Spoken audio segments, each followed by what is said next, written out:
এই মিষ্টি বানানোর মেশিনটার দাম কত? আজব ব্যাপার। আমাদের চাঁদপুর ফরিদগঞ্জ আবহাওয়ার বিখ্যাত মিষ্টি এবং চাঁদপুর জেলার বিখ্যাত মিষ্টি হাতের স্পর্শ ছাড়াই ওনারা এভাবে মেশিন দিয়ে তৈরি করে একদম মিষ্টিতে সাইজটা কীভাবে সাইজটি হয় আমি আপনাকে দেখাচ্ছি। সাইজ অনুযায়ী বের হচ্ছে, এই যে এটাকে এভাবে বের হচ্ছে এই মিষ্টিগুলো এখান থেকে দেখুন একদম সারিবদ্ধভাবে একদম অ্যাকুরেট যে মিষ্টির সাইজ, এই সাইজ অনুযায়ী মিষ্টিগুলো এখান থেকে বের হয়।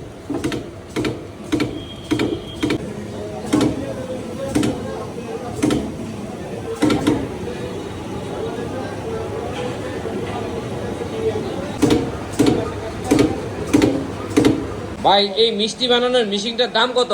এটা হলো 3.5 লাখ। এটা 3.5 লক্ষ টাকা না? দাম কত এটা? এটা হলো 4 লাখ। 4 লক্ষ না? এটা কি ডাবল মিষ্টি বের হবে না? এটা ডুয়েল। ডুয়েল না? আর এটার এগুলো মানে কোন জায়গা থেকে আনছেন আপনারা? এটা ইয়ে থেকে, ঢাকা থেকে। ঢাকা থেকে না? আচ্ছা, আপনার সাথে যোগাযোগ করলে তো পাওয়া যাবে না? হ্যাঁ। আচ্ছা ঠিক আছে, নাম্বার দিয়ে দেবো, আপনারা চাইলে ওনার সাথে যোগাযোগ করতে পারবেন।